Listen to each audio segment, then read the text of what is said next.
The legendary bird trio begins long before Pokeballs or Pokedex entries, before the first trainers set out from Pallet Town or the first gym badge was earned. In the oldest tales of Kanto, people spoke of three spirits of the sky that shaped the weather itself. Their names were whispered like prayers before a storm: Articuno, the wind of winter; Zapdos, the storm that split the clouds; and Moltres, the flame that guided travelers through darkness. Together, they kept balance in the skies, though they were rarely seen together, and when they were, it meant the world was about to change. Articuno's legend has always been tied to stillness and mercy, said to appear only in the coldest peaks. Its wings shimmer like glass in moonlight, scattering frost as it flies. The Pokédex describes it as a bird born of frozen air, capable of freezing moisture around it to form crystalline storms. But in folklore, Articuno is not feared. It's a guide. Lost mountaineers claim that when they collapse from exhaustion, they sometimes awaken under a thin layer of frost, their bodies spared by the gentle snow. In some stories, the snow itself was Articuno's wings, wrapping them in hibernation until help arrived. It's the only one of the trio consistently described as kind, the guardian of those who face death with still hearts. Zapdos, by contrast, is motion and noise, the very opposite of silence. Lightning follows it like a crown, and thunder answers its cry. The Pokédex records that it lives in thunderclouds, gathering power from storms. But according to ancient Kanto myths, Zapdos was not born from a storm, it became one. They say it was once a golden hawk struck by a divine bolt, its feathers fused into electric spines. From that day onward, it lived in the clouds, never touching the ground again. Zapdos' territory stretches wherever thunder can reach. Trainers who encounter it describe the air turning sharp, as though filled with static. Birds fall silent, trees lean inward, and even rain hesitates to fall. When the storm finally breaks, the world feels charged and awake, like it just remembered what life feels like. Moltres completes the trio with warmth that burns brighter than sunlight. Known as the flame of rebirth, it's said to appear at the end of harsh winters, its wings scattering sparks that become the season's first flowers.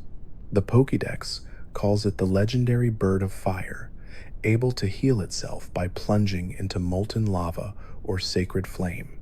But older stories tell something softer, that Moltres carries the souls of the fallen across the sky, igniting their memories into the aurora seen above mountains. Its fire doesn't consume, it purifies.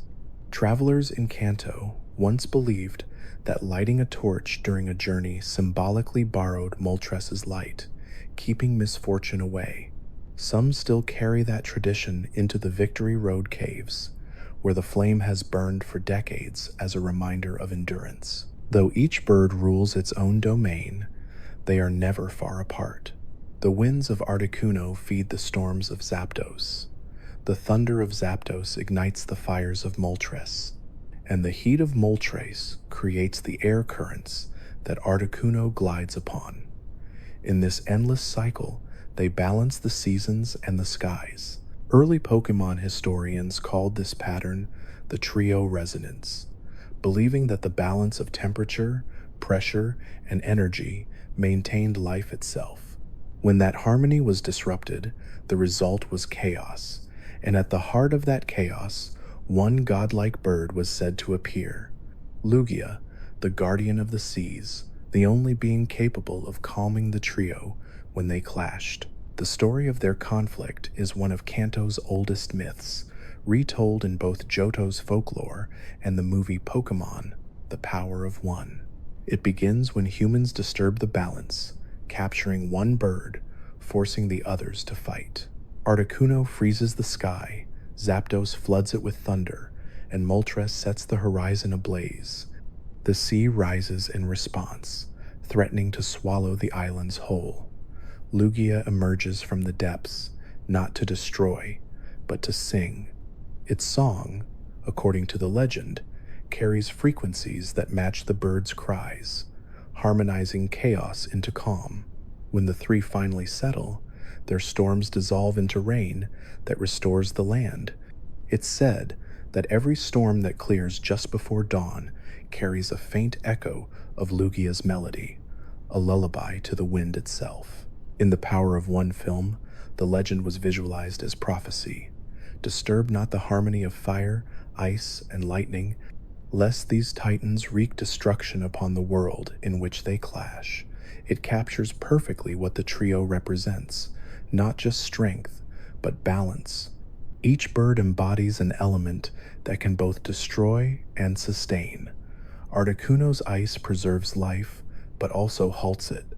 Zapdos' lightning energizes, yet shatters. Moltres' flame gives warmth, but devours what it touches. Their story is one of duality, power without restraint bringing ruin, and harmony restoring peace. Articuno's first known roost lies in the Sea Foam Islands, where caves drip with icicles that never melt. The interior is so cold that even fire types faint after a few minutes. Those who approach describe an unnatural hush, no dripping water, no wind, just the soft crackle of frost forming. In-game, the encounter with Articuno has always carried that atmosphere. No music until the moment it spreads its wings. The sudden theme that follows feels sacred, almost reverent, as though the world is waking from centuries of stillness. Zapdos' home, the power plant, hums with its energy, even in silence. The lights flicker long before it appears, and static crawls across every screen.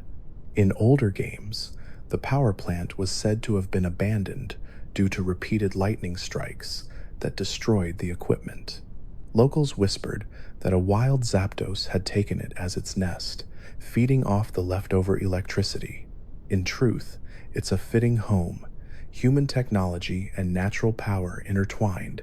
Some fans interpret the power plant as symbolic of the human attempt to control lightning, and Zapdos as nature's answer, reminding them that real storms don't obey circuits. Moltres has had the most transient home of the trio. In the Kanto games, it roosted in Victory Road, a fitting location, as if rewarding those who had come far enough to see the fire of ambition itself. In later eras, Moltres migrated to Mount Ember and even Galar's wildlands, adapting to regions as if testing the strength of the skies. The Galarian form of the bird carries darker plumage and ghostly flames, a reflection of ancient myths where the phoenix, corrupted by shadow, wandered between worlds. Its eyes glow like embers in fog, and its fire no longer burns orange but violet, colder, yet no less alive. Even in that form, Moltres remains the embodiment of endurance. Its flame, no matter the color, refuses to die. Across generations, the trio has been depicted as siblings, not in blood, but in purpose. In the Pokémon Adventures manga, their connection is portrayed as a shared life force. When one weakens, the others falter. Trainers who've tried to capture all three are warned that doing so risks upsetting the natural cycle. Yet, in a rare twist of fate, a few trainers across history are said to have earned their respect. The Pokédex never names them, but old stories speak of a traveler who freed the birds after realizing their suffering, restoring the balance by choice rather than conquest. In modern competitive lore, the trio has also left its mark.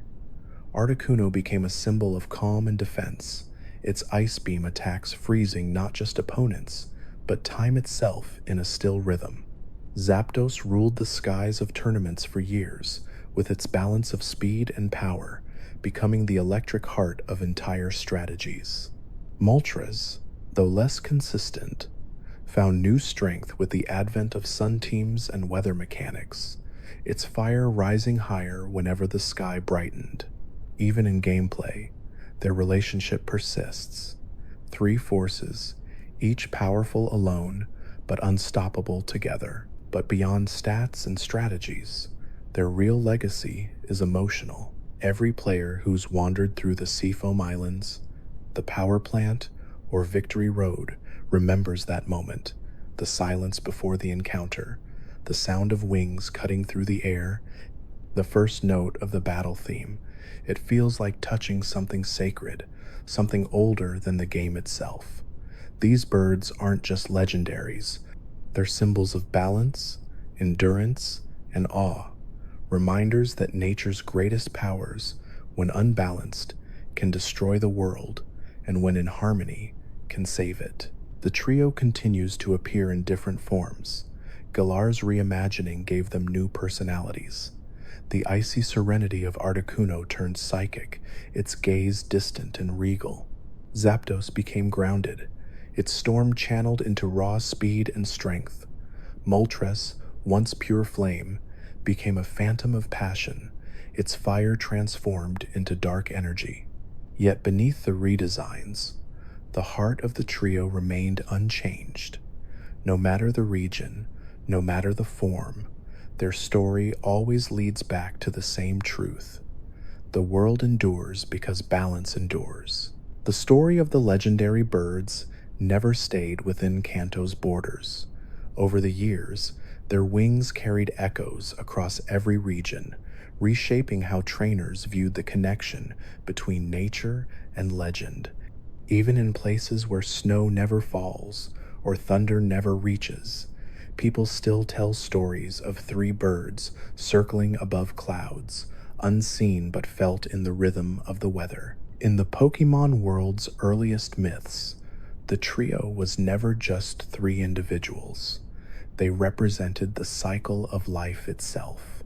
Articuno was the moment of stillness before creation, Zapdos, the spark that brought it to life, and Moltres, the warmth that allowed it to grow. Together they were called the Triad of Sky and Soul, said to reside in the uppermost layer of the atmosphere, a domain humans could never reach.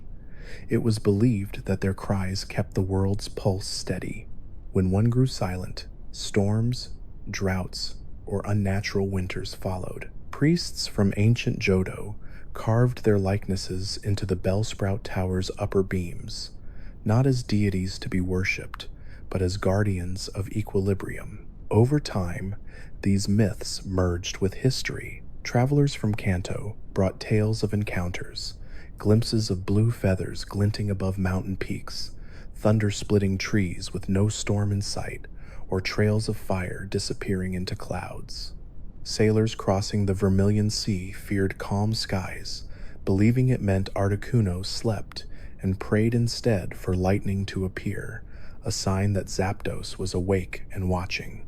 Farmers in the Sevi Islands hung golden feathers above their doors in springtime, offerings for Moltres to bless the harvest with gentle warmth instead of drought. The trio's influence is woven through the design of entire regions. Seafoam Islands, Power Plant, and Victory Road, their original homes, form a triangle on Kanto's map, perfectly balanced across land, sea, and mountain. This alignment was no accident. Developers have confirmed that the trio was deliberately placed to symbolize the elements working in unison: cold from the south, storm from the east, fire from the west. The center point of their triangle sits near the Indigo Plateau, where the ultimate battles occur. To reach the top of the Pokémon League, one must travel through the echoes of the three elements that shape the world. In universe, scholars have long debated whether the birds are truly unique individuals or elemental manifestations that renew themselves over time. One theory, recorded in the Canalave Library of Sinnoh, suggests that each generation of the world births new incarnations of the trio, spirits drawn from the elemental energy that sustains life. According to that text, when a legendary bird perishes, its essence scatters into the environment, merging with ice, thunder, or flame until it reforms. The rebirths explain why their appearances remain consistent across centuries and why Pokédex data, though written at different times, always describes them as ageless. The Johto region carries its own version of this renewal myth. The sages at Akrutik believed that the legendary birds were the younger siblings of Ho-Oh and Lugia, the twin forces of rebirth and peace.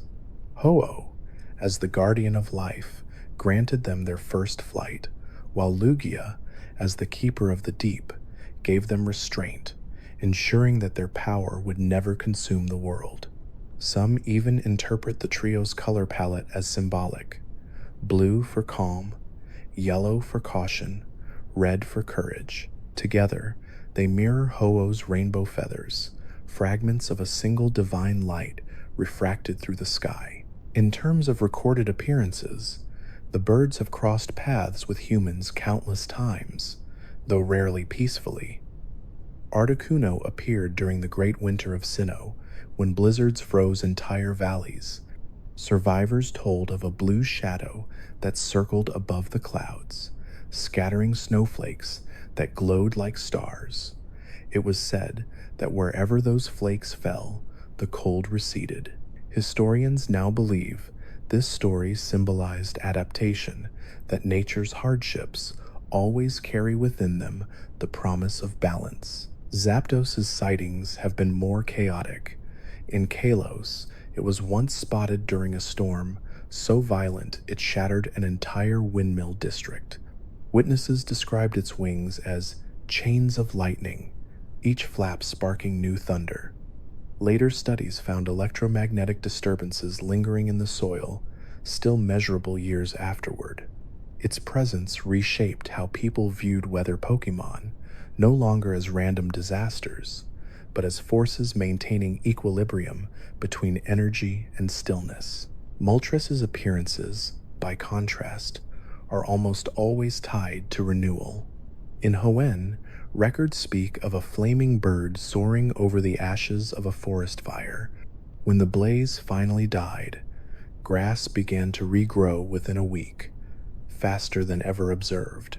In Galar, Moltres was seen circling the Isle of Armor after an ancient temple collapsed, its spectral feathers falling like shooting stars. Even its darker Galarian form, though cloaked in shadow, left warmth in its wake. Trainers who followed it into the wild area described a feeling of peace rather than dread, as if its fire burned away fear instead of flesh. The trio's connection to humans deepened during the era of exploration. Early trainers who sought to capture them didn't see them as living creatures, but as challenges, forces to be conquered. Those who failed often reported strange phenomena afterward: dreams of wings rustling, static lingering on their fingertips, or warmth on their shoulders when alone. Some interpreted these as curses, others as blessings, signs that the birds acknowledged them, even in defeat. One legend tells of a young girl who freed a captured Articuno after realizing it was weeping inside its Pokeball. That night, the mountain above her village shone blue, and the next morning, all traces of snow had melted except for a single crystal feather left on her windowsill. In the modern world, the trio has taken on new symbolism. Articuno represents patience and clarity, the calm that arrives after the storm. Zapdos embodies courage and momentum, the spark that drives creation forward. Moltres stands for perseverance and warmth, the passion that keeps life glowing through hardship. Together, they appear not as separate legends, but as one lesson repeated through time, that power without balance leads to ruin, but balance brings rebirth. Their designs, too, tell stories of evolution. Articuno's long, sweeping tail feathers resemble a ribbon flowing endlessly through air, a symbol of continuity.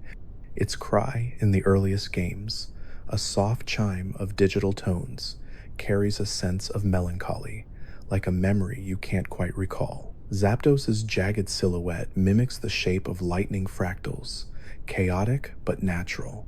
Its yellow plumage isn't just color, but reflection. In some games, it flashes white during attack animations, like sunlight splitting through thunderclouds. Moltres' wings, always drawn in motion, trail arcs of fire that resemble a heartbeat on the horizon, the literal pulse of the world's warmth. Even their Pokédex numbering tells a story. Listed sequentially as 144, 145, and 146, the trio sits immediately before Dratini and Dragonair, the serpents of transformation, and Dragonite, the bringer of peace. Many fans believe this placement was intentional, a narrative that leads from chaos, the bird's elemental war, to harmony, the dragon's calm. Whether deliberate or accidental, it's a perfect metaphor for how Pokémon often blends myth with design, creating meaning in even the smallest details. In the anime, the bird's appearances often carry emotional weight rather than pure spectacle. In Pokémon the Movie 2000, their conflict and Lugia's arrival form one of the most enduring cinematic depictions of balance.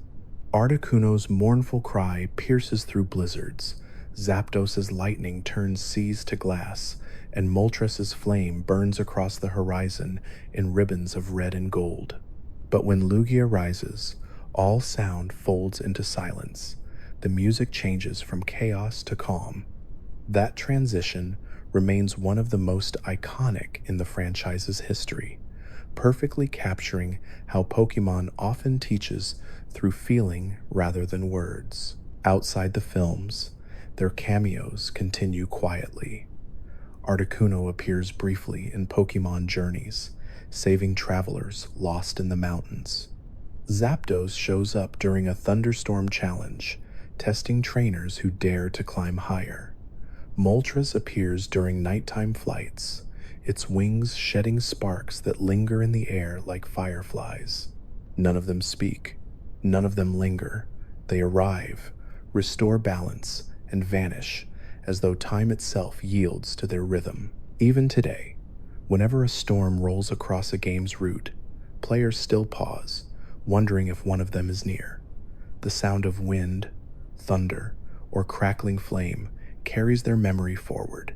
No matter how many regions or generations pass, the trio remains what it always was, the heartbeat of the skies. When the wind stills after a storm, when sunlight flickers through clouds, and when snow melts just enough to reveal the first blade of grass, those are the moments said to mark the passage of the legendary birds. For all their power, they are not beings of destruction.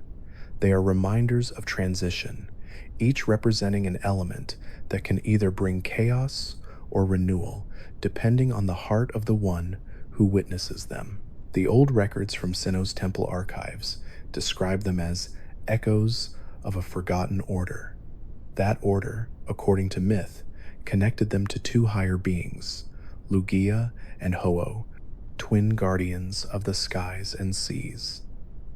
Lugia, calm and reflective, ruled beneath the waves, its song capable of quelling any storm.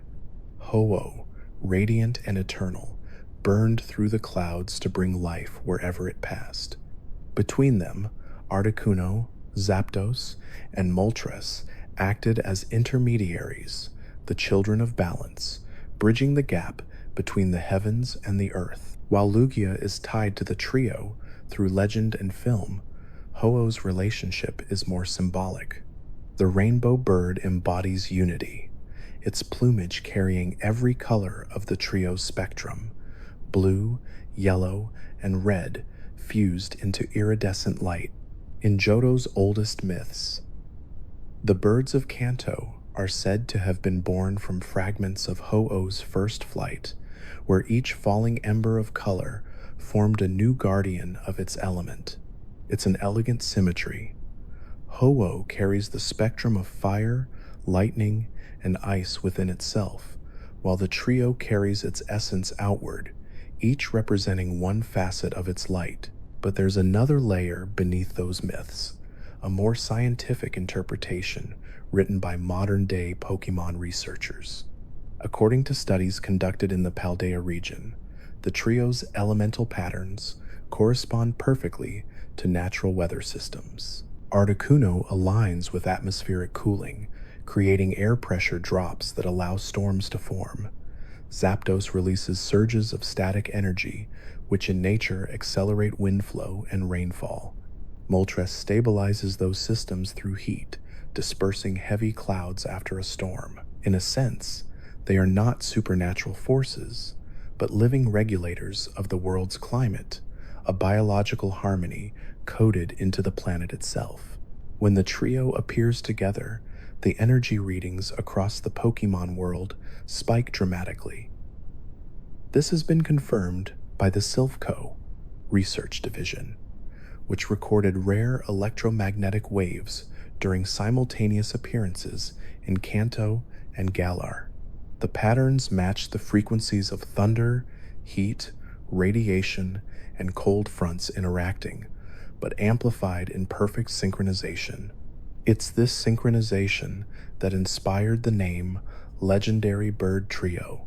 They are not simply strong Pokémon, they are three parts of a single living system. The Galarian forms of the trio revealed another side of their myth, not replacement, but reflection. In Galar, the birds took on darker, more primal shapes, adapted by the region's fierce climates and ancient energies. Galarian Articuno, infused with psychic energy, lost its ice entirely. Its feathers turned violet, and its eyes glowed like crystals of thought. The people of Galar saw it as an omen of clarity, a creature that could pierce illusions and calm restless minds. In ancient times, shamans prayed to it during eclipses, believing its gaze revealed the truth hidden between night and day.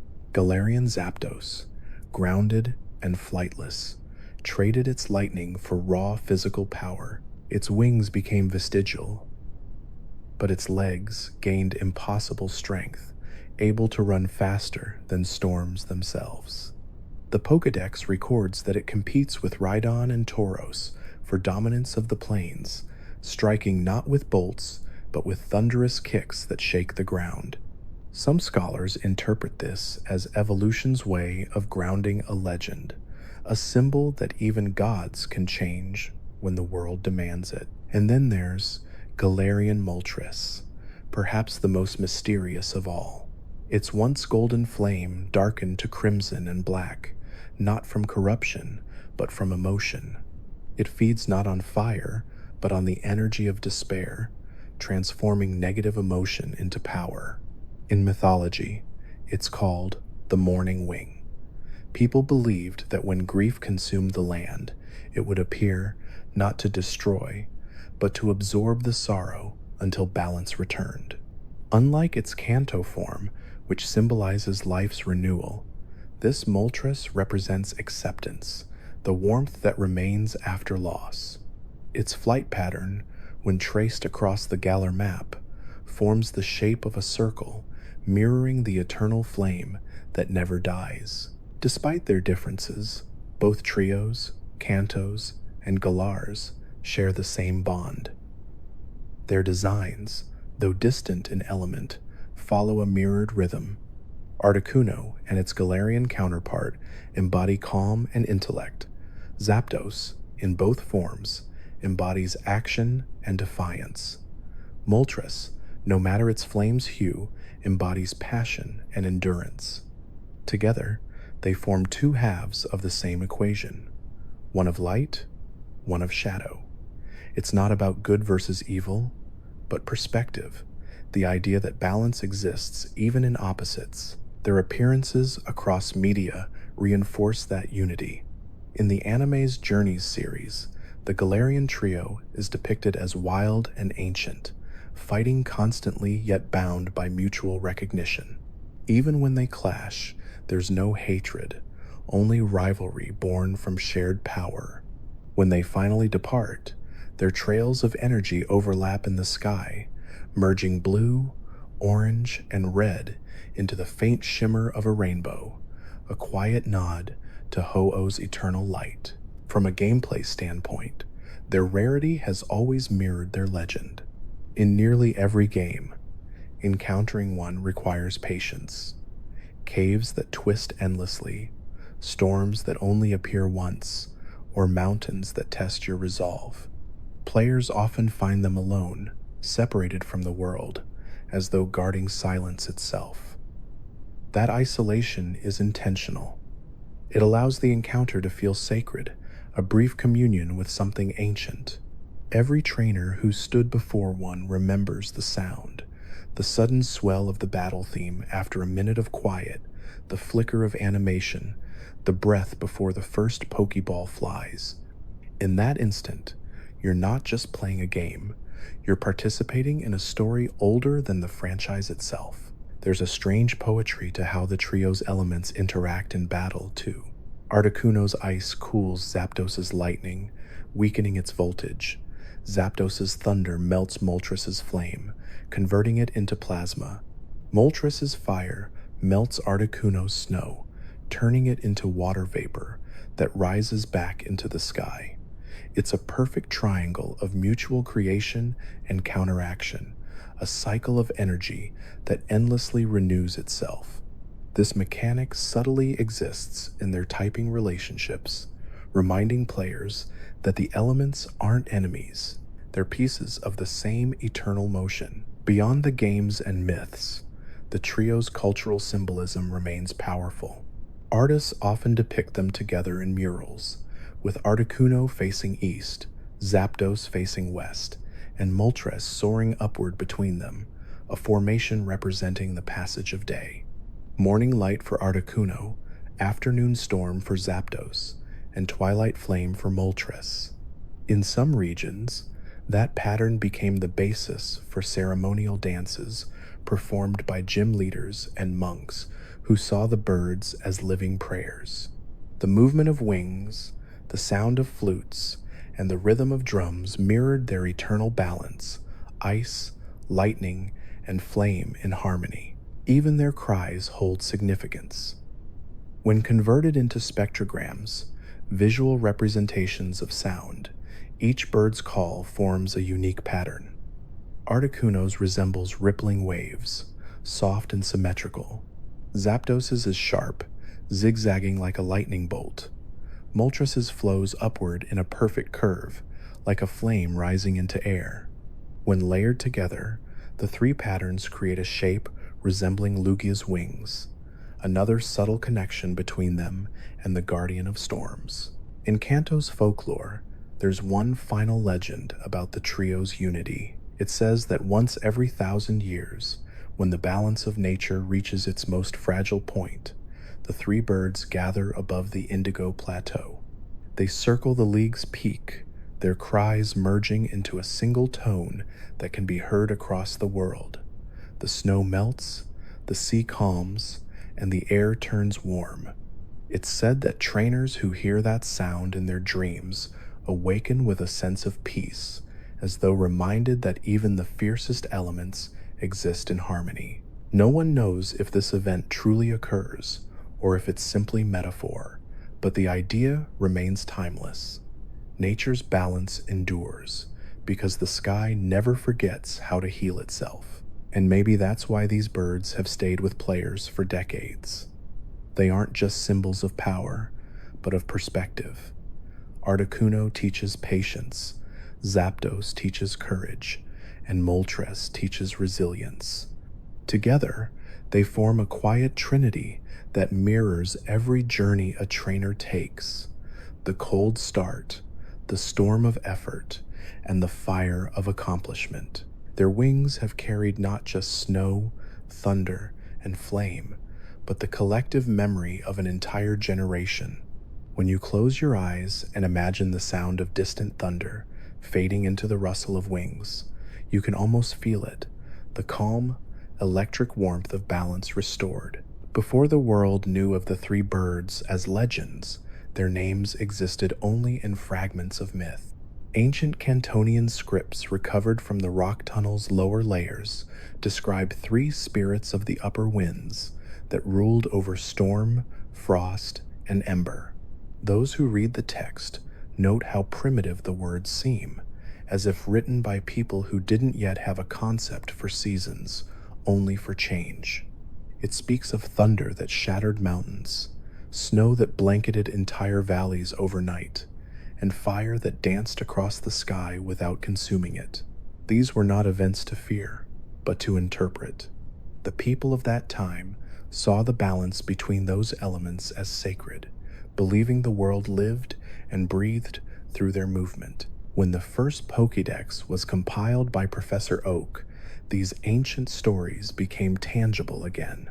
Articuno, Zapdos, and Moltres were recorded not as deities, but as extraordinarily rare Pokémon with observable habitats and behavior. The earliest data reads like a mixture of wonder and restraint. For Articuno, the entry describes a bird that appears to doomed travelers lost in icy mountains, hinting that it chooses when to show itself, not to harm, but to guide. For Zapdos, the description is more chaotic. When it flies, it makes lightning flash and thunder roar. Its power is untamed, a reflection of raw energy and motion. Moltres' record follows like a closing verse. It brings early spring to cold lands by spitting out flames. In one generation's Pokédex, those 3 lines formed a kind of elemental poem: mercy, force, and renewal. Each new region added its own understanding. In Johto, the Pokédex revisits their relationship to Lugia. It explains that their quarrels cause storms so violent that Lugia must rise to calm them. This isn't just a battle of power, it's a story of empathy. Lugia is not stronger, it's wiser. It understands that balance requires patience. The myth speaks less about defeating chaos and more about listening to it. In later games, players discovered subtle evolutions in their lore. The Sinnoh Pokédex notes that Articuno's wings chill moisture in the air to create snow as it flies. It calls this a form of natural artistry, creation through movement. Zapdos' later entries describe it absorbing electricity from power plants, connecting its ancient myth to modern human technology. It shows that nature adapts, that even legends evolve with the world they inhabit. Moltres' later descriptions expand on rebirth, saying that, when injured, it dips itself in the magma of a volcano to heal. That same entry has been interpreted as an allegory for resilience, that to recover, one must return to their own source of strength. Spin-off games, too, captured fragments of their legend.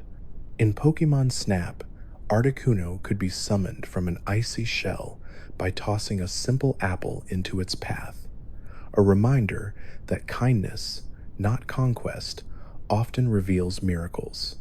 When it emerged, the sound was not a roar but a song, layered with glassy echoes. Zapdos, found deep in a power plant, required activating broken machines to restore its perch of electricity. Once awoken, it brought light back to the room, illuminating hidden paths. Moltres, roosting within volcanoes, erupted from lava not with destruction, but majesty, its wings igniting the cave in amber glow. Even in a photography game, the trio kept its meaning. Each bird a metaphor for the world awakening in its own way. In Pokémon Mystery Dungeon, their personalities took shape beyond the elements. Articuno appeared as a guardian of purity, calm but unyielding, testing the heart of the player before allowing passage. Zapdos embodied trial, its domain full of thunder meant to challenge determination. Moltres, fiery yet fair, tested the courage to withstand both heat and fear. These encounters weren't just battles, they were conversations between the player and nature itself. The trio never acted maliciously. They tested whether harmony could coexist with strength. In Pokémon Go, the trio took to the skies of our own world. Players across continents gathered beneath real storms, watching their screens light up with glowing wings and flashing lightning. For a brief moment, Millions of people shared the same myth, connected through something both digital and timeless. Articuno appeared in clear blue skies, Zapdos during summer storms, and Moltres beneath sunsets that mirrored its color. The events turned a 20-year-old legend into something living again. For those few days, players didn't just catch Pokémon, they touched the echoes of stories older than themselves. Beyond gameplay, their presence in Pokémon culture remains constant. Merchandising art often depicts the trio in triangular formation, forming a perfect balance of motion. Articuno glides to the left, Zapdos charges forward, and Moltres rises upward, the three corners of existence: calm, action, and inspiration. Even today, official logos and tournaments subtly embed this shape into designs, as if the idea of balance has become part of the brand's identity. In the anime's deeper lore, one story stands out: Pokémon Chronicles, The Legend of Thunder. Though it focuses on another electric type, it references the older myths of Zapdos as the living storm that listens to no command. Yet, even in that chaos, there's beauty. When trainers stop trying to control it and instead protect the land it claims, Zapdos ceases its rage. The clouds clear. This small moment mirrors the same message repeated across generations. Respect, not mastery, is the key to peace with nature. The trio's influence also extends into the architecture of the Pokémon world. Many cities bear emblems and motifs inspired by them.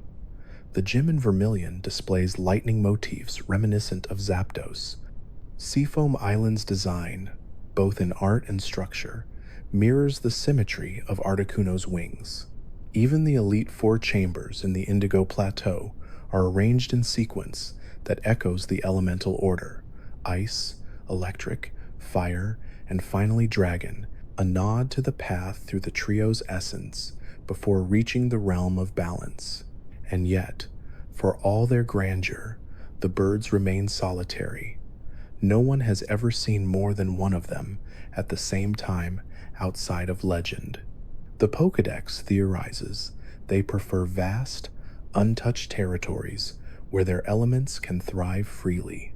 Articuno's migration follows the coldest currents northward, its flight so high that even satellite scans rarely detect it. Zapdos dwells in storm belts, moving faster than radar can track.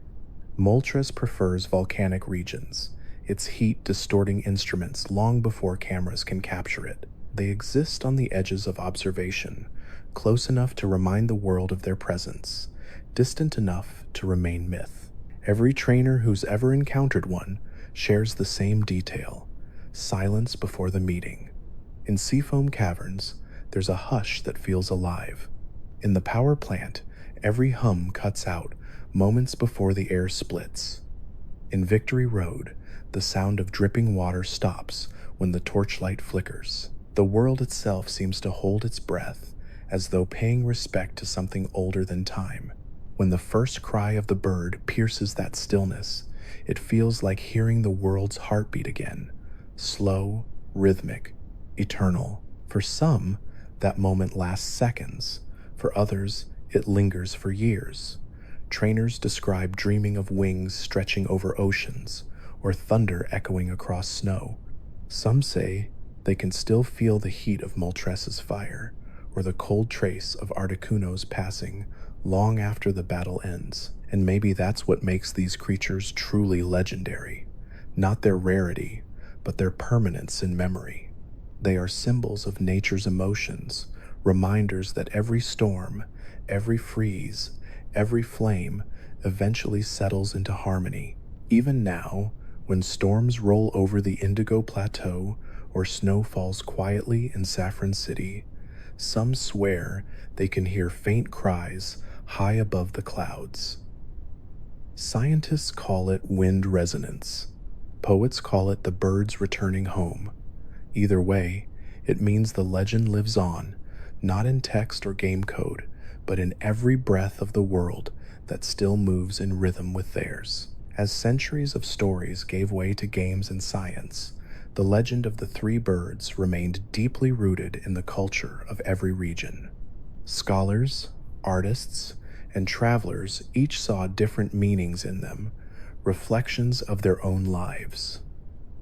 Over time, Articuno, Zapdos, and Moltres became more than just elemental guardians. They became symbols of ideals that the human spirit quietly understood: serenity, passion, and the spark that connects them both. In Kanto, their myth shaped entire artistic traditions. On the outskirts of Pewter City, archaeologists discovered cave murals that date back thousands of years, swirling patterns of blue, gold, and red pigments forming winged figures circling a single orb. The pigments used were made from crushed gemstones: lapis for ice, sulfur for thunder, and ochre for flame. This choice wasn't random. Ancient peoples considered those colors sacred, believing each gem carried the bird's essence: cold, energy, and warmth. The murals tell the same repeating story across every wall: the cycle of creation and balance. One panel even depicts a smaller figure at the center, arms raised to the sky as if pleading for calm. Many believe this to be Lugia, portrayed as the mediator between the three. In modern times, that same story continues in ways most players never notice. Gym architecture, badges, and even soundtrack motifs contain subtle references to the trio. The Thunder Badge of Vermilion, shaped like a bolt surrounded by a golden ring, mirrors Zapdos' crest. The Volcano Badge of Cinnabar is colored the same deep orange as Moltres' wings. The Soul Badge of Fuchsia, shaped like a droplet, matches the curved geometry of Articuno's tail. Individually, they represent mastery of each type, but together, they echo the elemental balance of the skies. Music throughout the games hides the same harmony. The original battle themes for the three birds, when layered digitally, form one continuous melody, each starting where another fades.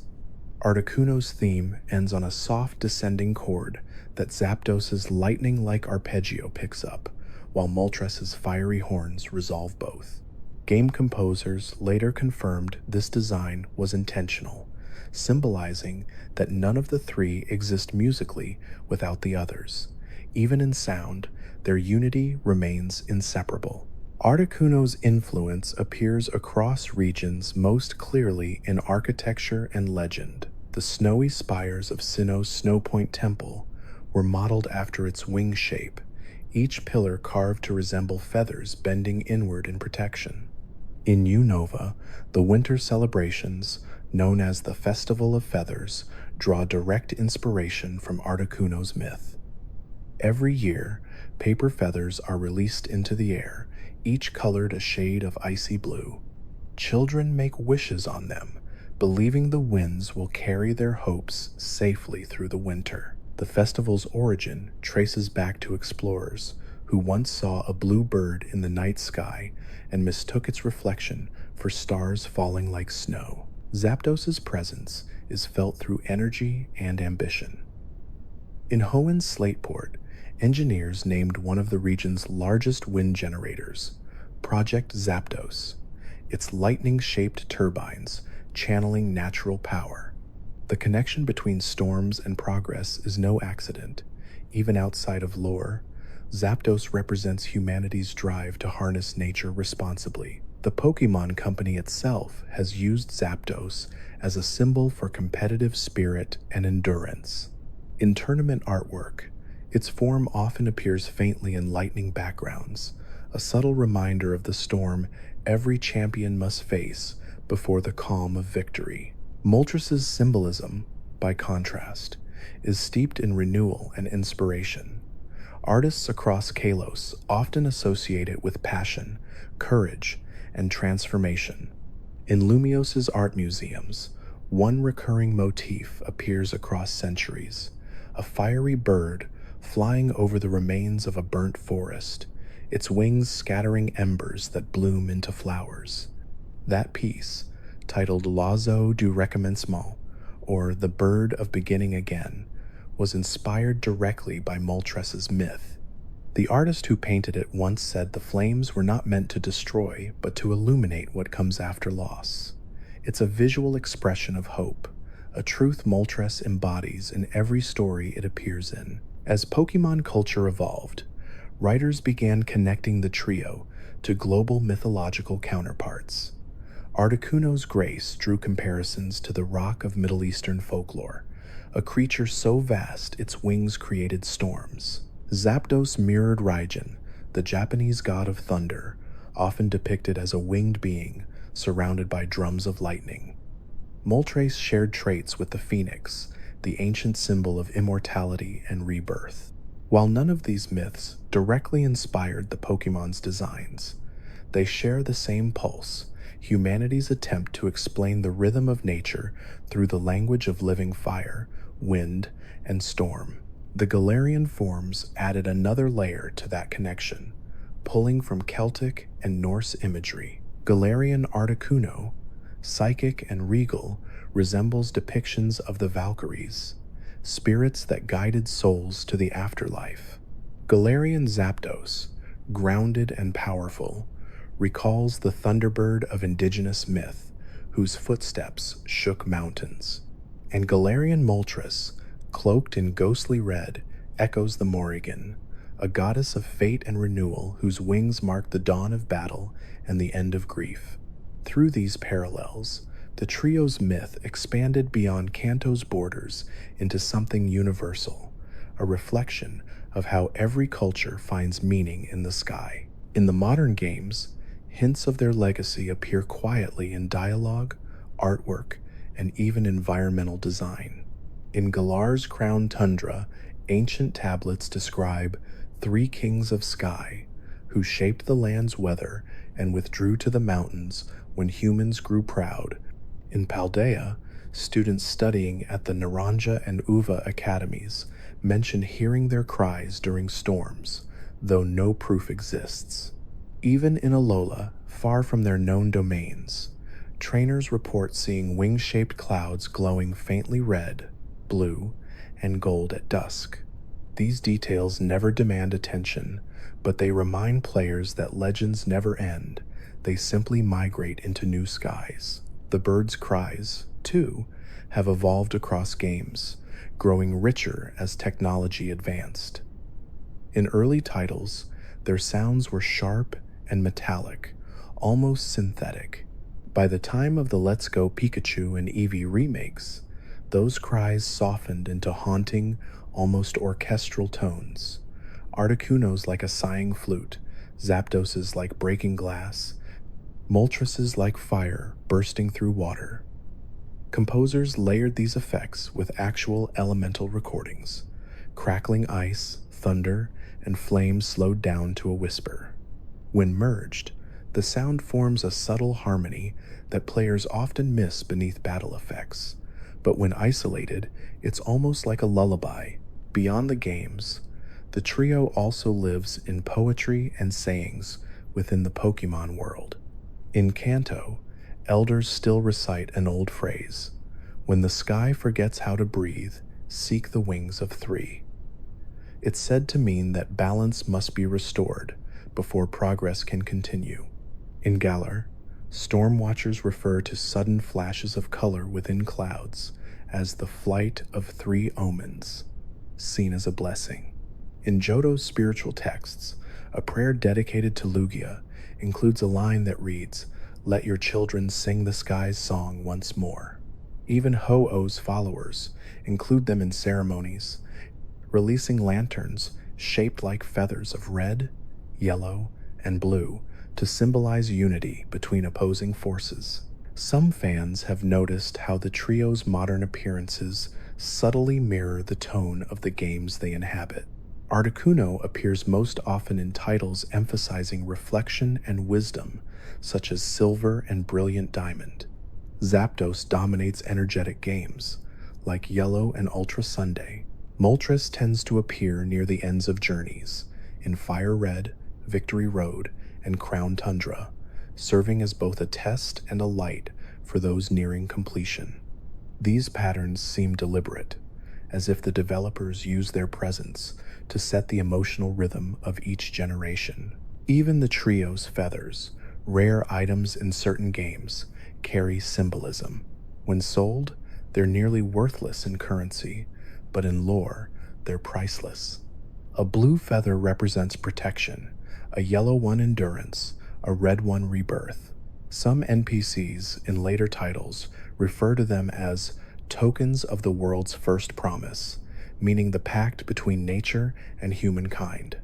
The idea that humans can walk alongside the forces of the sky, not as rulers, but as guests, is one of Pokemon's oldest and most quietly profound lessons. Perhaps that's why these three birds have endured through every technological leap, every new region, every retelling of Pokemon's story. They aren't tied to one culture or time. They're universal symbols that echo the rhythm of the player's own experience, a beginning marked by curiosity, a struggle filled with thunder, and an ending carried by light. In their flight, you can see the same journey every trainer takes, frozen by fear, struck by challenge, and finally, warmed by triumph. And when you step away from the game, turn off the screen, and sit in silence, that feeling lingers, the faint memory of wings moving through the clouds. Because even in stillness, the world remembers them, and maybe, in some quiet way, they remember you too. Long after the skies above Kanto calmed, other regions began to whisper about storms that felt familiar. The elements moved in ways that mirrored the old tales, cold fronts sweeping down mountains, thunder rolling across open plains, and volcanic winds rising again from the earth. Even when the birds themselves were not seen, their rhythm lingered, as though the world still remembered how they had once sung balance into the air. In Johto, those echoes manifested as new guardians, Raikou, Entei, and Suicune. Though they are beasts of the land rather than the sky, the parallels are unmistakable. Raikou carries Zapdos' lightning. Its roar shakes the clouds into storm. Entei holds Moltres' flame. Its presence renews life and destruction in equal measure. Suicune mirrors Articuno's serenity, walking upon water as though it were ice, purifying the air with each step. The mythology surrounding them suggests they were reborn by Ho-Oh, whose rainbow light symbolically unites the same three colors, red, yellow, and blue. It's as if the energy of the birds found new forms, reincarnated in beasts that walk where they once flew. Some scholars in the Pokemon world propose a poetic theory that the world itself requires a trinity of balance in every era. When one set of guardians fades, another rises, adapted to new lands. The bird trio commanded the sky, the beasts ruled the earth, and later, the Regis embodied the foundation, rock, ice, and steel, the bones of creation. Together, these trios form a cycle, the upper air, the surface, and the deep below. Each represents a different face of nature's endurance. The Regi trio of Hoenn seems to echo the bird's harmony in quieter tones.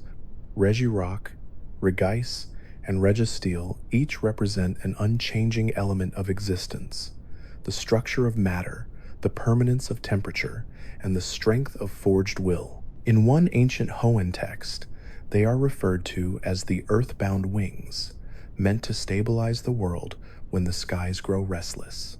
The same document mentions that the rhythm of their movements corresponds to thunder patterns measured in the region, a faint sign that they still move in tandem with the sky's memory of Zapdos, Articuno, and Moltres. The parallels deepen in Sinnoh's lore, where the Regi are joined by Regigigas, the colossal titan said to have pulled the continents into place. Scholars see this as a spiritual mirror to Lugia's role, both titans of balance who guide their children, whether of sky or stone. Lugia calms storms. Regigigas shapes continents. Each guides a trio beneath it, both symbols of creation and control. The legendary birds might have been the earliest iteration of this divine order, the first trinity to show the world how balance could be maintained through difference. By the time Unova's legends formed, nature's forces had become more personified, reflecting humanity's evolving understanding of weather. The forces of nature, Tornadus, Thunderous, and Landorus, are the clearest descendants of the bird trio's myth. Tornadus carries the wind and calm of Articuno, Thunderous inherits the storm of Zapdos, and Landorus combines the warmth of the earth and echo of Moltres' life-giving flame. But unlike the birds, these beings are tied to morality. Their myths describe them as punished for misuse of power, forced to learn that destruction must always serve balance. It's a retelling of the same story from Kanto, where Lugia intervened to calm the trio's battle. The cycle repeats. Nature tests itself, learns, and begins again. When modern researchers compared energy readings from weather phenomena across regions, they noticed recurring patterns. Storm activity in Johto, Hoenn, and Unova share identical pulse frequencies, each corresponding to lightning strikes, frost formation, and heat bursts at precise ratios of 1 to 3, the same ratio that defines the legendary birds. Scientists concluded that whether by myth or by physics, their elemental influence remains embedded in the planet's rhythm. Every storm, every sunrise, every melt of snow carries a trace of their first harmony. Even in regions far removed from Kanto, their legend quietly lives on. In Alola, the trial captains tell stories of 3 foreign spirits who came from the east, bringing storm and silence. In Paldea, a book found in the Academy's library describes a songbird of ice, a drumming thunder beast, and a torch-winged sun said to have circled the world before resting above a great ocean. The texts never name them, but the echoes are undeniable. In the anime's extended canon, a special titled The Power of One turned the trio's myth into a living parable. When Articuno, Zapdos, and Moltres began to war, their conflict threw the planet's weather into chaos. Lugia emerged not to destroy, but to harmonize. When a human, chosen only by chance, intervened with humility rather than power, the balance returned. The film's central message mirrors Pokemon's oldest philosophy, that humanity's role is not dominance, but coexistence. The music composed for that story remains one of the franchise's most hauntingly beautiful scores. Layered with choirs meant to mimic the birds' calls, blending into Lugia's song.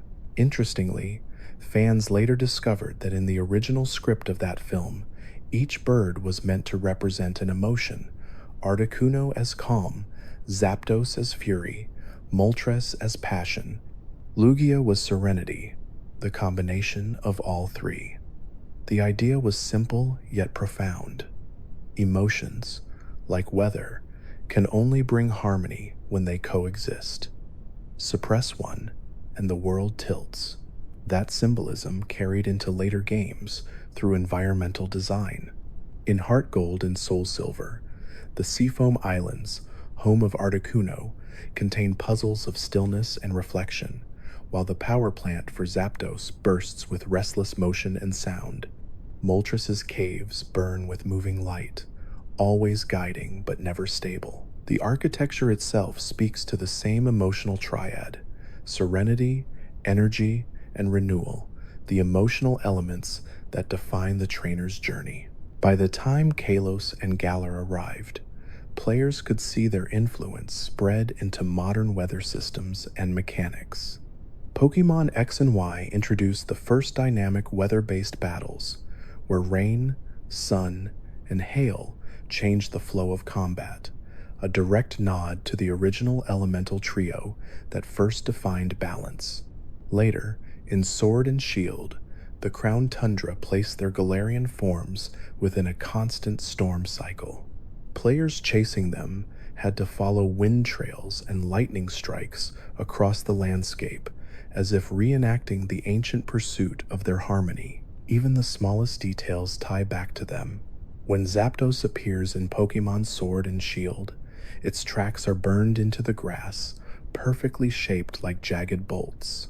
When Moltres passes, black feathers scatter on the wind, faintly glowing red before dissolving into ash. When Articuno appears, a frost mist trails behind for several seconds, particles programmed to hang in the air longer than any other effect in the game. It's as if each moment is designed to remind the player that these beings are more than encounters. They are experiences of the natural world breathing. In competitive history, the trio's legacy also persisted in mechanics. Weather teams, rain, sun, and hail became fundamental to strategy, mirroring the three birds' domains. Trainers often referred to combinations like thunder under rain or solar power under sun as trio formations. Even decades later, the same principles of balance, adaptation, and interdependence guide players' choices. The birds that once ruled the sky still rule the flow of battle. Culturally, each Pokémon region developed sayings that trace back to them. In Johto, when lightning meets snow, spring is near, a proverb meaning conflict leads to renewal. In Hoenn, sailors say, never chase a red sunrise, warning of Moltres' omen of change. And in Sinnoh, follow the bird of frost and you'll never lose your path, a nod to Articuno's reputation as a guide to the lost. These phrases endure across centuries, woven into speech so naturally that most forget they come from legends. Even modern science in the Pokémon world treats them as living symbols of environmental balance. A research report published by Professor Kukui suggests that the trio's energy signatures, electric, thermal, and cryogenic, each interact with human emotion. Calm environments tend to produce readings like Articuno's. Excitement and community events generate Zapdos-like frequencies. Grief and endurance produce Moltres' heat waves. The study concluded that the weather of the world responds to the weather of the heart. It's a poetic truth wrapped in data, showing that the bond between life and element is inseparable. To this day, the Indigo Plateau still holds a tradition honoring the three birds every midsummer. Trainers gather at dusk to release colored lanterns into the night, blue for peace, yellow for hope, red for renewal. As they rise, the wind often shifts. Sometimes, lightning flashes far away over the mountains. Sometimes, the air grows suddenly cold. And sometimes, a single flame drifts higher than the rest before fading into the stars. Whether coincidence or miracle, the moment always feels sacred. The people of Kanto say it's the birds watching, not from duty, but from love. The cycle continues in every generation. Three forces, one harmony. Whether as beasts, titans, or genies of storm, the essence remains unchanged, the universe remembering how to balance itself through threes. Each new trio carries the same heartbeat, an echo of Articuno's calm, Zapdos' power, and Moltres' flame. And somewhere, above the clouds, perhaps they still watch, guiding the rhythm of wind and fire, ensuring the world never forgets that balance is beauty. In every generation, artists have found new ways to give form to the elements Articuno, Zapdos, and Moltres represent. What began as myth on cave walls became melody, architecture, and memory. Their wings are painted across centuries of art, not just as creatures of power, but as meditations on balance. In ancient Kanto, scrolls called the Feather Sutras describe them not as Pokémon, but as the colors of breath: blue for the inhale, yellow for the pause, red for the exhale, a rhythm that mirrored life itself. Even modern composers treat the trio's energy as a language of harmony. In the orchestral arrangements for Pokémon Symphonic Evolutions, the suite titled The Power of One begins with three isolated motifs: flute for Articuno, trumpet for Zapdos, violin for Moltres, each distinct and wandering. As the piece progresses, the melodies overlap until they merge into a single, soaring theme. The composer later revealed that the harmony is built on a hidden pattern of thirds, the same ratio that defines the bird's triad in lore. Listeners often describe a feeling of calm after the crescendo, as if the music itself restores order to the mind. Visual artists, too, interpret the birds as more than living creatures. A sculpture in Saffron City's plaza features three spiraling columns of glass, one tinted blue, one amber, one scarlet. During sunrise, the reflections converge into a single beam of white light that strikes the fountain at the plaza's center. No inscription explains the piece, but locals call it the Flight of Unity. Tourists often visit without realizing that at a precise time of day, the sun completes the sculpture's story, just as the three birds complete one another. In Johto's spiritual communities, the birds are seen as messengers of perspective. Temples aligned with Lugia display feathers of each color, hung like wind chimes that ring softly when breezes pass. The priests say the sounds are not random.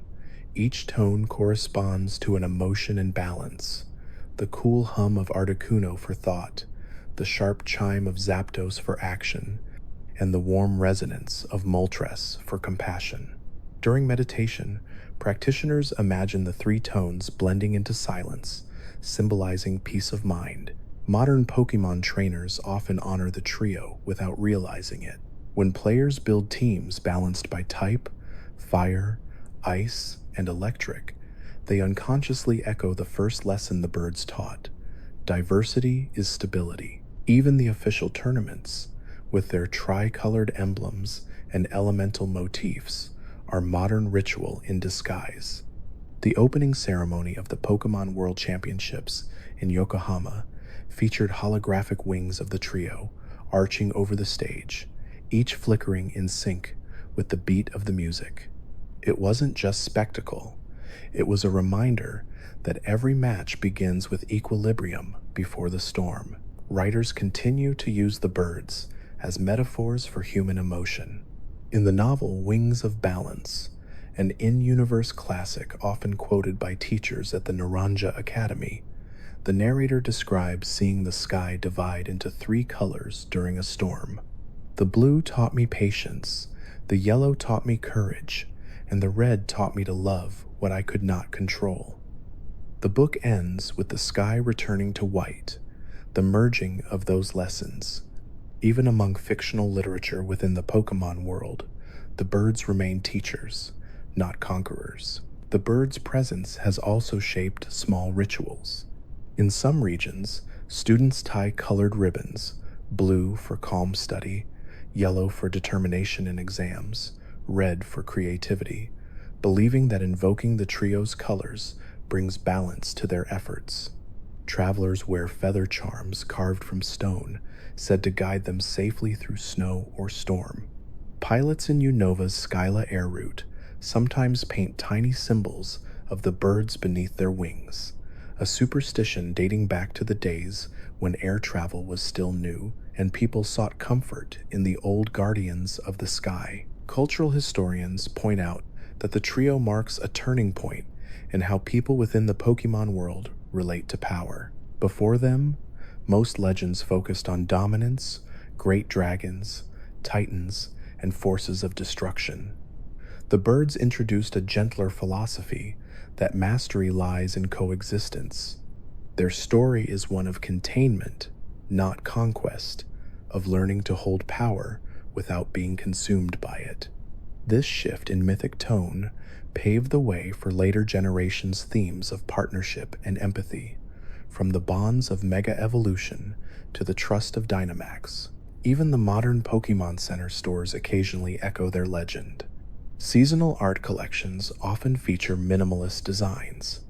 3 feathers crossing at the stem, labeled only with numbers 144, 145, and 146, the original Pokédex entries.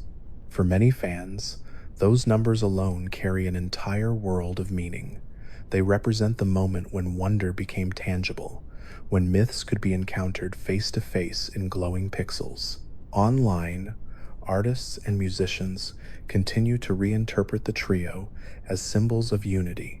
Thousands of digital paintings depict them in new lights. Articuno cloaked in aurora, Zapdos rendered in neon storms, Moltres blazing through sunset clouds. Some pieces place them in futuristic cities, others among ancient ruins. In every version, the message remains. Nature adapts, but its harmony endures. Even outside the Pokémon universe, the trio's imagery has quietly entered real-world culture. Fans release yearly playlists titled Calm of Ice, Heart of Flame, and Voice of Thunder, ambient mixes built around field recordings of wind, fire, and rain. Others create stained glass window patterns for their rooms, arranging colored glass in arcs that mimic the bird's wings. These acts, though small, turn legend into comfort, proof that myths survive because they speak to emotions we still recognize. The trio's influence also extends to spirituality in subtle ways. Some fans meditate on the concept of the 3 skies. The first, of ice, represents clarity, seeing things as they are. The second, of storm, represents change, accepting the world's movement.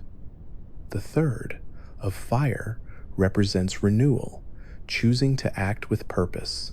The practice isn't religious, but reflective, using the bird cycle as a reminder of personal growth. In official Pokémon art exhibitions, the birds are often positioned around Lugia or Ho-Oh, forming perfect balance between calm and creation. Their colors frame the composition like a triad chord in music. One note cannot exist in harmony without the other two. Curators describe them as the visual heartbeat of the franchise, because even players who began with later generations recognize their silhouettes instantly. As of today, their legacy remains alive in both canon and community. Every time a player hears the sound of thunder, the rustle of snow, or the crackle of a flame in a cave, there's a trace of memory, the first encounter, the first battle, the first awe.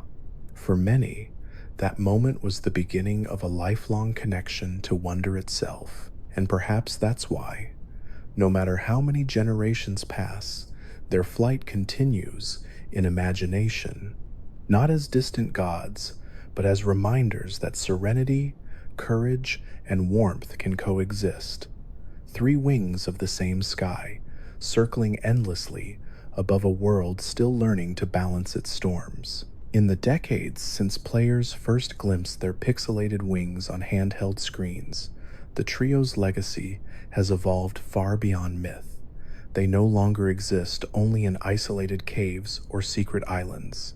Instead, their essence has been woven into how Pokémon tells its stories, not through dialogue, but through atmosphere, silence, and the feeling of being small beneath something vast. When a player steps into an icy cavern, climbs a lightning-torn mountain, or crosses a volcano at dusk, they are quietly walking through the memory of Articuno, Zapdos, and Moltres. The developers have never spoken of it outright, but the pattern is undeniable. Every region's geography holds the same triad of environments: a frozen peak, a stormy sky, and a fiery cavern. Whether in Johto's Ice Path, Hoenn's New Mauville and Mount Chimney, or Galar's Crown Tundra, these landscapes repeat like refrains in a song. Each space embodies one of the trio's elements: reflection, motion, and transformation. It's a subtle storytelling rhythm that guides the player without words. By traversing all three, you symbolically experience the same balance that the birds themselves represent. The psychology of these encounters plays a quiet but powerful role. When a player finally meets one of the birds, whether as static sprite or cinematic presence, the moment carries a mixture of fear and reverence, known as legendary awe. The games deliberately slow time to emphasize that sensation. Music fades, footsteps echo louder, and a heartbeat-like rhythm begins just before the battle. This design technique, introduced in the original Kanto titles, was meant to mimic the human reaction to encountering something truly extraordinary. The player isn't just fighting a rare Pokémon, they're confronting wonder itself. In later games, that emotional language becomes even more refined. The Crown Tundra expansions reintroduce the trio as distant silhouettes before revealing them up close. Players must chase the birds across open landscapes. The chase itself becomes the story. Each bird moves differently, teaching patience, observation, and timing. Articuno glides unpredictably in the tundra winds, testing calm precision. Zapdos sprints across hills, demanding persistence and endurance. Moltres soars over lakes of mist, asking for faith that pursuit will lead somewhere meaningful. These behaviors mirror the lessons each bird symbolizes: stillness, movement, and courage. Articuno's reimagined design in Galar was particularly deliberate. Developers explained that they wanted to make it more regal and contemplative, not colder. Its psychic type reflects clarity of mind rather than distance. When it freezes foes, it's described as a form of judgment, not cruelty. The soft violet light of its wings was coded to mimic the effect of moonlight through glass, an image meant to evoke meditation and dreamlike stillness. Players who follow its flight paths often find themselves in silent snowfields, with only the sound of wind to guide them, an unspoken invitation to slow down. Zapdos, by contrast, embodies vitality. Its Galarian form became flightless not as a limitation, but as evolution through focus. The designers described it as a storm learning to stand on its own legs. Its power is grounded, literalized in every footstep that shakes the earth. The decision to make it a runner rather than a flyer came from a desire to express determination through physicality, a storm-given form. Its cry, layered with distorted bass and thunderclap echoes, was tuned to sound like a breath drawn through a broken wire, harsh, chaotic, alive. Players chasing it across the wild area often find themselves matching its rhythm unconsciously, running faster, breathing heavier. In that shared exhaustion lies connection. Moltres' redesign brings the trio full circle, tying fire to emotion rather than destruction. Its flames became shadows, inverted warmth. Developers said this choice represented grief transformed into beauty. Its wings trail embers that fade like memories rather than burn. When Moltres glides overhead, the world dims slightly, simulating the calm before dawn. Its lore describes it as feeding on the negative energy of others, but doing so to cleanse them, not consume them. It is the embodiment of healing through fire, the quiet catharsis that comes from letting old pain burn away. Even outside their appearances, traces of the trio's influence permeate every generation's design language. The use of color across mainline titles, blue for introspection, yellow for vitality, red for courage, directly mirrors their palette. Starting from fire red and leaf green through sun and moon, every dual release echoes the triad symbolism in subtle hues. Fans who've tracked this pattern Note that every game pairing represents two wings of the same sky, while the unseen third color, the one missing from the pair, serves as metaphor for what the player must find within themselves. In newer regions, environmental storytelling continues their tradition. In Paldea, glacial caverns shimmer faintly with feathers frozen in crystal. Lightning towers on the great crater's rim hum in a rhythm that matches Zapdos' cry. Volcanic fields near Kitakami emit low resonance tones when recorded on the Poke Portal, a hidden Moltres motif encoded into the game's ambience. These tiny details aren't accidents. Developers often call them silent nods, moments where the world itself remembers its legends, even if the people have forgotten. The trio's psychological impact extends to how players interpret exploration itself. Studies on gaming immersion show that moments of solitude, long walks through snowy caves, waiting out rainstorms, climbing cliffs to reach faintly glowing caverns, heighten emotional resonance. Pokémon uses this principle like poetry. Each bird's domain is designed to slow you down, forcing reflection before reward. The tension between movement and stillness becomes part of the emotional arc. When Articuno's cry cuts through the silence, it isn't just sound design, it's release. Players have long described the sense of presence that accompanies these encounters. Many recount chills during Articuno's first appearance, adrenaline with Zapdos, or warmth during Moltres' flight.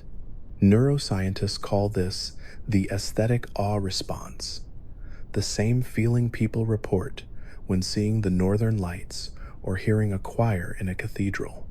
Pokémon, knowingly or not, captured that through color, sound, and pacing.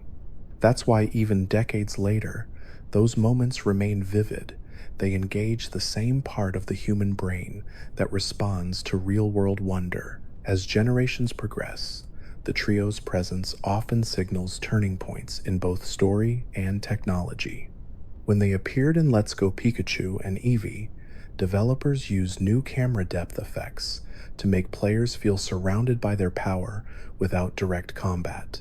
In Pokémon Go, augmented reality let players see them against real skies, lightning storms flickering behind phone screens, snowfall reflecting blue light. It was the first time in the franchise's history that the birds truly existed within our own world. For a brief moment, the myth escaped the screen. Their continued inclusion in global events like Pokémon Day and anniversary celebrations reflects how integral they are to the brand's soul.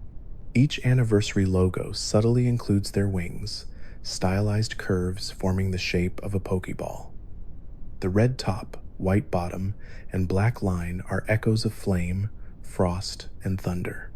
It's an unconscious design decision that ensures even newcomers recognize the feeling of the trio's balance without knowing why.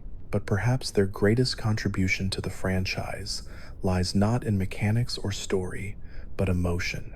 The legendary birds embody the three phases of every trainer's journey. Articuno represents the beginning, curiosity and patience. Zapdos marks the middle, challenge and persistence. Moltres symbolizes the end, triumph and transformation. Every Pokémon game, consciously or not, follows this cycle. Each adventure begins in calm, grows through conflict, and ends in renewal. The birds are not separate from the player's story. They are the structure upon which it's built. And when the credits roll, when the player sets down their device, and the music fades, there's a quiet echo that lingers.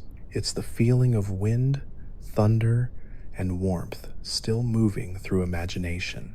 The trio exists now not just in code or myth, but in collective memory, a shared dream that every trainer carries. Because deep down, Pokémon was never just about catching creatures.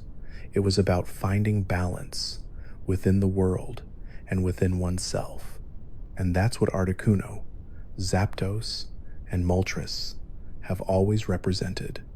three elements that seem opposed, yet exist in perfect harmony. So the next time you stand in a quiet place during snowfall, or watch lightning dance across clouds, or feel the comfort of a campfire's glow, remember them. They are still out there, not as ancient gods, but as the heartbeat of the world's imagination, forever circling the horizon where calm meets storm, and storm becomes light. The story of the legendary birds doesn't begin in pixels or programming code. It begins in the human imagination. Long before anyone knew their names, the idea of winged forces shaping the weather lived in myths around the world. When Game Freak designed Articuno, Zapdos, and Moltres, they weren't just creating new Pokémon, they were capturing that ancient fascination, the feeling that the sky is alive. Articuno's origins draw heavily from the Yuki-tori, or snowbird, of Japanese folklore, an omen said to appear before blizzards to guide travelers to shelter. Its color palette, deep glacier blue, fading to white, was inspired by the visual contrast of winter mountains in Hokkaido, where the original developers vacationed during early concept phases. Designers have said that they wanted Articuno to feel like silence taking form. Even its cry was synthesized from slowed-down glass chimes recorded inside a refrigerator, giving it a faint, crystalline resonance that feels colder than sound itself. Zapdos, by contrast, was modeled after humanity's awe of lightning storms. Its spiked silhouette came from early sketches of jagged heart monitor lines meant to look alive and unstable. The idea was that every line of its feathers should feel like motion captured mid-burst. The team drew influence from the Thunderbird legends of native North American cultures, majestic beings whose wing beats created thunder and lightning, but they also added something distinctly mechanical. In the concept notes, Zapdos was described as a generator with a soul. Its sound effects even reused samples from real Tesla coil arcs, merging nature and technology in one cry. Moltres, completing the triad, carries echoes of the phoenix and the Suzaku of Chinese mythology, the vermilion bird that governed the southern sky.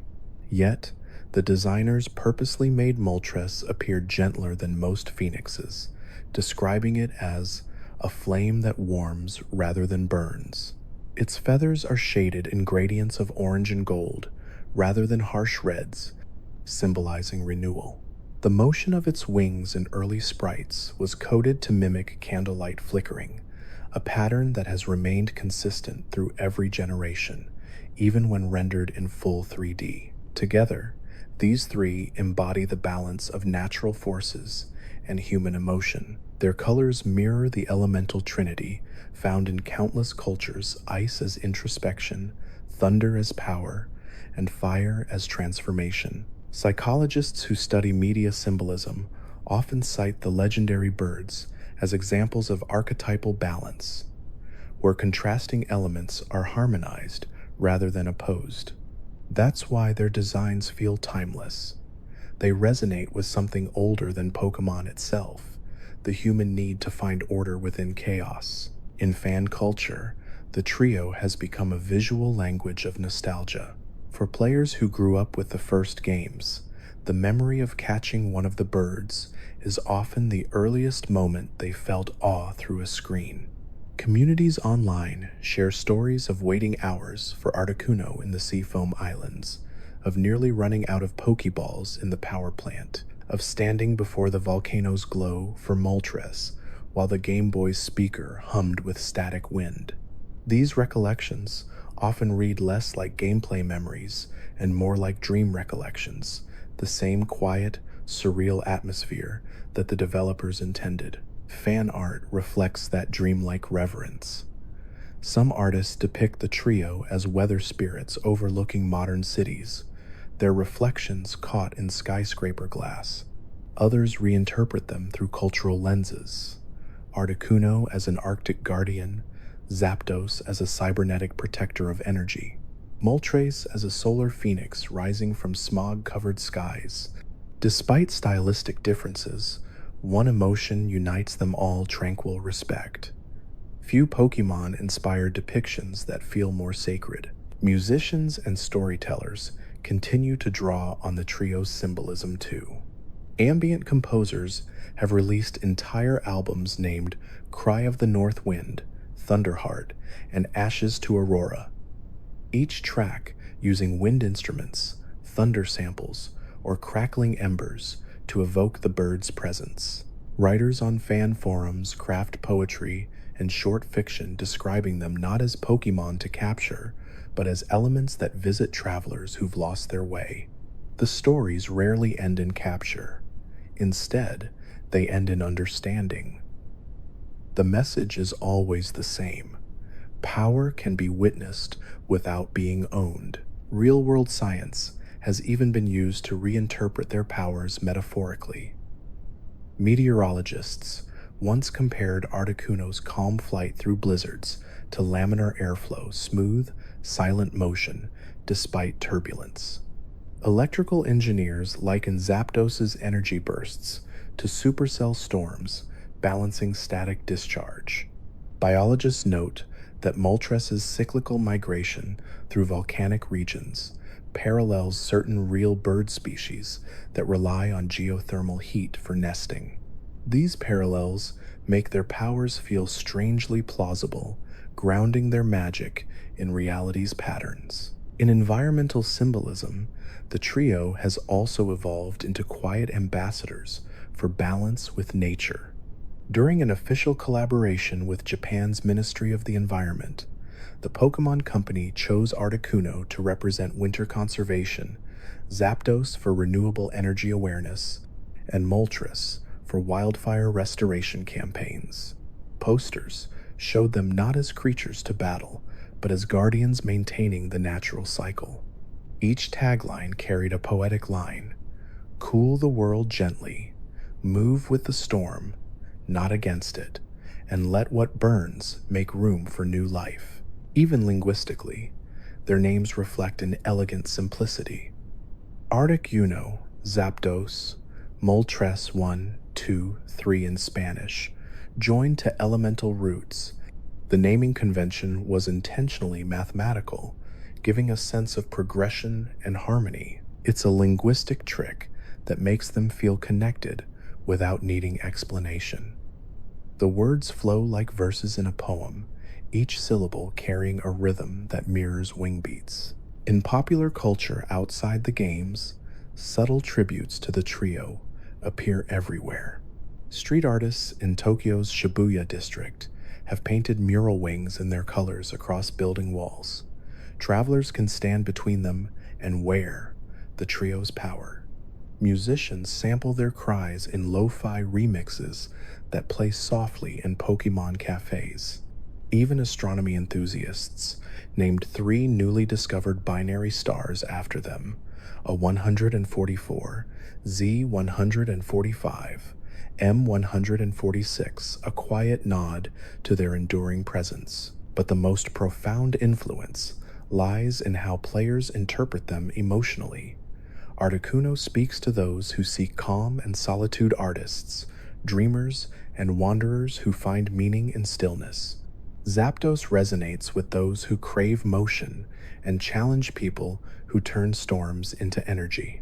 Moltres touches those who rebuild themselves, those who have known endings and learn to see them as beginnings. Together, they mirror the cycles of every human life: moments of quiet, flashes of change, and the warmth of renewal that follows. That's why the trio has lasted through generations without fading. They aren't defined by graphics or mechanics, but by what they awaken in us. When players see their wings stretch across the sky, something inside recognizes the pattern, the same mixture of awe and peace our ancestors felt while watching storms and sunsets. The legendary birds remind us that beauty and danger, fear and wonder are parts of the same world, and perhaps that's why, no matter how many new legendaries appear, these 3 never feel old. Their story has become a reflection of our own. a reminder that the world can be fierce, fragile, and harmonious all at once. So when you think back to your first encounter with them, the faint hum of your console, the frozen cavern's echo, the spark of thunder through headphones, or the glow of lava lighting your screen, remember that you weren't just catching a Pokémon, you were touching the heart of the series itself, the balance between chaos and calm, between control and wonder. The sky has never been the same since they spread their wings. The story of the sky always ends in stillness. After every storm, every spark, every flicker of flame, there comes a quiet moment when the wind rests and the world exhales.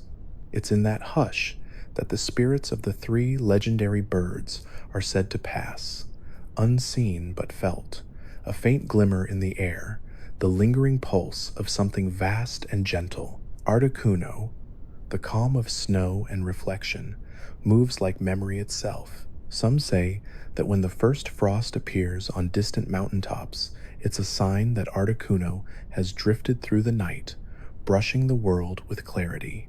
It leaves no tracks, no trace, only the soft understanding that silence can heal. It reminds those who watch the seasons change that stillness is not emptiness, but peace. Zapdos remains the world's heartbeat. Every flash of lightning carries a hint of its cry, echoing through clouds and valleys alike. It lives in the moment between cause and effect, the split second of energy that connects sky and ground. For all its ferocity, it is not chaos, but rhythm. The storm is how the world remembers to move. Zapdos teaches that to be alive is to vibrate with possibility, to never stay still for too long, even in fear. And Moltres, eternal flame, represents the courage to begin again. In its wings burns not destruction, but renewal. Every sunrise carries its warmth, every candle its color. It lives wherever light returns after darkness. Moltres shows that endings are never final, that every fall is a kindling, every ember a promise. When it takes flight, the sky glows not with fire, but hope. Together, their flight forms a cycle: thought, action, rebirth. The same pattern echoes through every trainer's story. When you caught your first Pokémon, you stood in the calm of Articuno. When you faced your first challenge, you felt the power of Zapdos. And when you triumphed, when you grew and continued, you carried the warmth of Moltres into the next day. They were never far from you. Their wings beat within the rhythm of every choice you made, every journey you began, every sky you looked up to in wonder. Some say the trio still watches from the uppermost layers of the atmosphere, gliding above clouds where sunlight never fades. Others believe they live within the wind itself, their shapes forming and dissolving in the currents of air, whispering through the rustle of leaves and the crash of waves. Whether real or myth, their presence remains constant, the quiet assurance that balance endures, even when unseen. In the rarest of nights, when the stars shimmer brighter than usual, and the air feels electric yet calm, it's said that the three can be glimpsed together, a faint shimmer of blue, yellow, and red arcing across the horizon. Those who have seen it claim the world seems to pause for a heartbeat, as if nature itself were listening. And then, just as suddenly, the sky exhales, and they are gone, leaving only peace behind. The Pokédex calls them legendary Pokémon, but the truth is simpler. They are reminders. Articuno teaches you to rest. Zapdos teaches you to rise. Moltres teaches you to continue. Each one offers a lesson not in power, but in balance. That to live is to move between calm, storm, and renewal without losing yourself to any of them. So as the night deepens and the world grows quiet, imagine them once more. Picture Articuno gliding through the northern wind, its feathers scattering snowflakes like starlight. Imagine Zapdos crackling through dark clouds, leaving golden trails that fade like laughter in rain. Envision Moltres soaring through twilight, each beat of its wings melting the horizon into dawn. 3 wings of one sky, 3 notes of one song, and as their echoes fade, let your thoughts do the same. The storm has passed, the sky is clear, the air is soft again. Let the world drift back to silence, calm as snow, warm as fire, steady as the pulse of lightning far away. Somewhere, beyond the horizon, 3 shadows wheel in the light of morning. They do not look back. They never need to. Balance, after all, is eternal.